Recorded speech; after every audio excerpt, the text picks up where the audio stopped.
maging tagasunod na lingkod ni Kuya Jesus.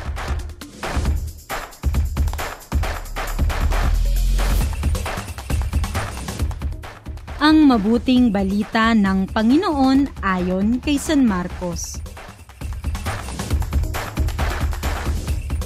Noong panahong iyon, lumapit kay Jesus ang mga anak ni Zebedeo na sina Santiago at Juan. Sinabi nila, "Guro, may hihilingin po sana kami sa inyo. Ano ang nais ninyo?" Tanong ni Jesus. Sumagot sila, "Sana po ay makasama kami sa inyong karangalan at maupo ang isa sa kanan at isa sa kaliwa." Ngunit sabi ni Jesus sa kanila, "Hindi ninyo nalalaman ang inyong hinihingi. Makakaya ba ninyong tiisin ang hirap na aking daranasin? Makakaya ba ninyo ang bautismong ibabautismo sa akin?" "Opo," tugon nila. Sinabi ni Jesus, "Ang kopang aking iinuman na iinuman nga ninyo at babautismuhan nga kayo sa bautismong tatanggapin ko. Ngunit hindi ako ang magpapasya kung sino ang mauupo sa aking kanan at sa aking kaliwa. Ang mga karangalang iyan ay para sa mga pinaglaanan."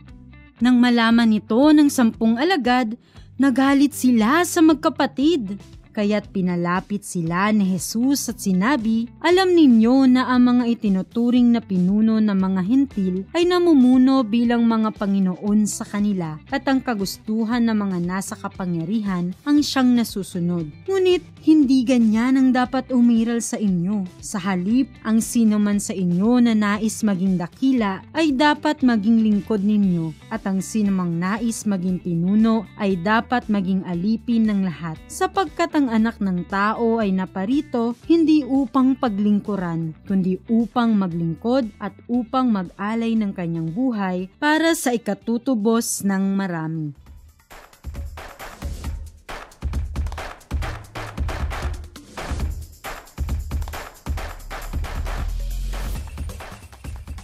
Sina Santiago at Juan ay may kahilingan kay Kuya Jesus sa kwento natin ngayon. Hiling nila na sila ay makatabi ng Panginoon, isa sa kanan at isa sa kaliwa sa panahon ng kanyang kaluwalhatian. Kaya tinanong niya ang dalawa, "Makakaya ba ninyong tiisin ang hirap ng aking daranasin?" "Oo," ang sagot nila. Pero alam ni Kuya Jesus na hindi lubos na naiintindihan ng dalawang alagad ang kanilang hinihingi. Dahil ang buhay ni Kuya Jesus ay buhay ng paglilingkod at paghihirap bilang pantubos para sa marami. Ito ang dahilan kaya kinatagpo ni Kuya Jesus ang mga tao sa kanilang kahinaan. Sa ating kwento ngayon, pinapaintindi sa atin ni Kuya Jesus ang tunay na ibig sabihin ng pagiging tagasunod niya. Ang pagiging tagasunod ni Kuya Jesus ay hindi sa pagiging sikat o bida sa lahat. Sa halip ay ang pagiging lingkod ng lahat para sa ikabubuti ng mas marami. Kaya iniimbitahan tayo ng simbahan na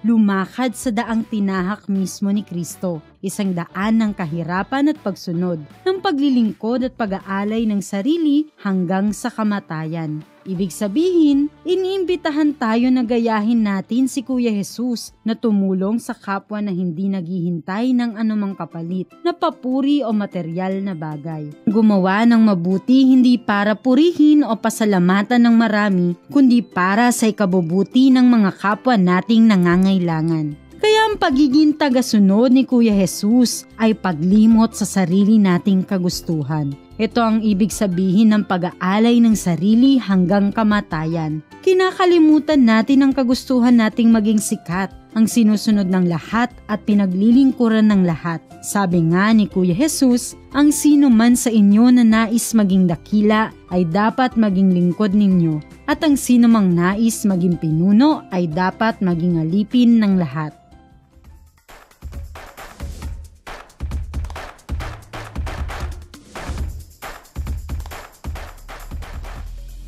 Paano tayo magiging tagasunod na lingkod ni Kuya Jesus?